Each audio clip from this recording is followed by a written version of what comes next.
So first of all, I just heard Stephen A. Smith's apology that he made in regards to the statements he made about Representative Jasmine Crockett. I read it on D.L. Hughley's page. Shout out to D.L. Hughley. You know, D.L. saw fit to give him grace. You know, he acknowledged that we all make mistakes, and the apology was just as loud as the disrespect, so he accepted his apology. And I respect DL's opinion. And I believe we all deserve grace. None of us are perfect. We all make mistakes. We're going to do things wrong. People are going to pull our coattails. We're going to get different understandings. And we're going to acknowledge that we made mistakes, and we're going to apologize. But in this instance, it's going to take more than just a verbal apology for some of us. Some people don't care. And you might not care about the people who don't accept just the verbal apology, Stephen. And you might say, fuck us, and you don't care about what we think. Like you said, you're going to do what you're going to do. You're going to be you, and you're going to constantly do the same thing. But for some of us, this is not just a mistake. Right? After you do it once, shame on you. You do it twice, all right, maybe. But 3 or 4 times, it becomes your MO or your modus operandi.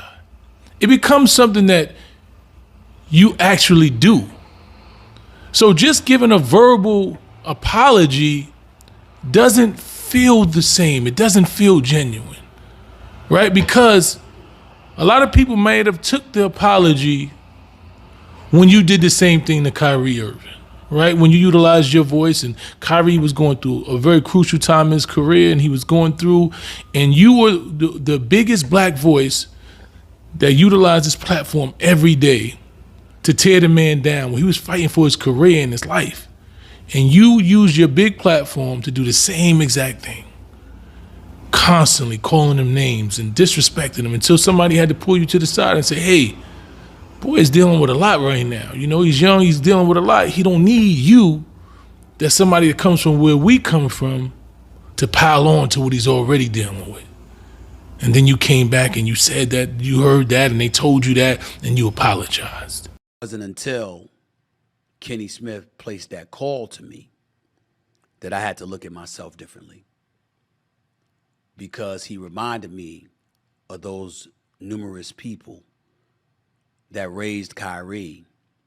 They also influenced me. And when I talked about Kyrie in the fashion that I talked about him, it wasn't just a reflection on him, it was a reflection on them. And when I looked at it that way, it gave me cause to pause. And then I remembered having an argument on First Take on ESPN with Jay Williams, and Jay Williams wasn't even attacking what I said. He was attacking the energy and how I said it. And I thought about that, and I said, damn, he's got a point. And when Kenny Smith brought that story up yesterday, it reminded me of the role that I play, the responsibility that I have. And I'm not one that usually gives a shit what anybody thinks. I stand on what I stand on. I feel the way that I feel, because I pride myself in being man enough to acknowledge when I'm wrong if I think I'm wrong, because I think it's rare. But I was wrong. And some of us may have accepted that apology. Then it rolls around again. Jaylen Brown, good brother, never had any scandals, man is intelligent. He did everything the way you're supposed to do it. He was dealing with some issues with his contract or whatever it was, sneaker, whatever it was. He was dealing with some issues. And you utilized your voice to spread a rumor that you still never stated the source about. You once again, you lended your voice to the diminishing and degrading of a black man. Right? And after constant scrutiny behind that, you know, you actually had an interview. I don't understand why somebody saying what others may feel about you to hold you back, and they know that you've done nothing to deserve it. I don't understand how that's cowardice for them to talk about what somebody else is feeling. Like, for example, I'm looking at you, and I think about Bill Russell, how principled he was. I think about Muhammad Ali, how principled he was. I think about Kirk Flood, who was the father, of free agency. When you think about what he did in Major League Baseball, I think about Jackie Robinson integrating the sport of baseball. I think about so many highly educated, highly accomplished, highly principled individual. The word likability is not something that you would attach to them when it came to Madison Avenue and marketability and promotion. So somebody saying this guy is not liked because of that reason, that's not them insulting you. That's not them calling you out. It's them saying the world that we're living in, you're not somebody that's easy to control. You're somebody, you stand on your own and you're your own man. For sure. What's the problem with that? It's a balance, because it's one, you can critique someone's performance. Okay. But then also if you're attacking their character. Like, they didn't just say that I wasn't liked. They said I wasn't marketable. They said I was arrogant. I carried myself with a certain demeanor. Mm-hmm. And that line gets crossed between critiquing someone's performance, mm-hmm. not liking them for whatever reason, mm-hmm. and then attacking someone's character. I think journalistic integrity requires it to go both ways. Mm-hmm. I never had a chance to respond or defend myself. One, because they're never going to reveal themselves. Right. And two, the damage is already done. And then there was LeBron James and Bronny. And, you saw fit, again, to lend your voice to critique and criticize a man and his son who was doing what any father would he did for his son. He was putting his son in a position to be successful. That's what we have all done everything we can in life to be able to be in positions to where we can put our children in positions to be successful. LeBron is living the American dream to where he put himself in a position that he lived his life properly. He did everything right. So he got to a position to where now he has the authority and he has leverage to where he could put his son in a better position than he probably would have ever been without him, right? And you saw fit to talk down about that. You saw fit to diminish that man. He didn't belong there. You saw fit to talk about a man and his father until he had to face-to-face check you. That was LeBron James coming up to me, unexpectedly, I might add, to confront me about making sure that I mind what I say about his son.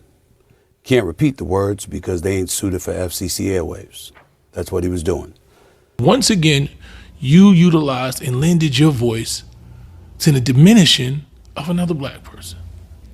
But now we come to Jasmine Crockett, another black woman who is actually fighting the way that they fight her. Gavin Newsom says everything he wants about Trump. He said he used the same tactics about Trump. He calls him names. Trump calls him names. They go back and forth. I never heard you tell Gavin Newsom that. Never heard you say anything about him saying these things, but you utilize your voice to diminish the one black woman that's fighting back. In the midst of all this shit, they calling her every name. You got people in the Senate, in the Congress, who don't have anywhere near the IQ accomplishments that she has, trying to disrespect her and diminish her. And you see fit to utilize your voice to add on to that. Now, you said you're a pop, but just think about it. If you really was trying to help, if you was really trying to help, you know what you would have did? You would have did your research before you decided that I'm going to say something negative about this black woman that seems to be getting love from all over the place, that seems to be loved by her own community. Let me do some research and see what's going on. Let me not just take sound bites. Let me do some research. See, what you would have did, you would have came with her accomplishments first before you came with this quote-unquote critique, right? What you would have did, you would have listened to hear how Trump was talking about her, how all of these women in how all of these people on the right side have been talking about her. You would have utilized your time and did that research before you wanted to utilize your big platform with your big voice to critique her and diminish what she was doing. That's what you would have did if you was actually trying to help, as you say. But you didn't do that, Stephen A. What you did is what you always do. You lend your voice to the diminishing of black people. But you didn't do that when Jerry Jones was caught in the picture at the races. No, that pick, you stood up. Jerry Jones, that was a long time ago. Jerry Jones, a good person. You utilized your voice to stand up for the black man. For the white man. You utilized your voice to stand up for the white man. But it always seems that you utilize that same voice to diminish the black man. So at this point, Stephen A., I don't wish you no hard feelings, but it's going to take more than you just verbally saying you apologize. Like I said, my mother told me the best apology is changed behavior.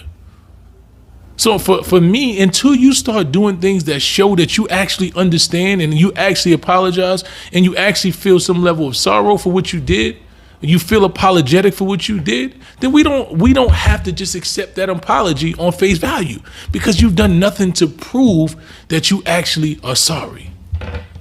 So black man, I don't have anything against you, but you owe us more than that. You owe us the same respect that you constantly giving these white people. We ain't even gonna talk about Serena's husband, who after he had to check you for talking about his black wife, because he had to check you for talking about her, then you apologized again. It's too many instances of the same thing for us to just take this verbal apology. So my brother, listen, do better. Don't say better. Do better. If you're really trying to help, then show people that you're trying to help. Right? The same way you could call around and you can get the numbers to these people that if you really trying to help them and have conversations with them. You don't have to publicly attack these people that's literally fighting for their life. That's just my take. Respectfully. Whoopie dee scoop whoop poop.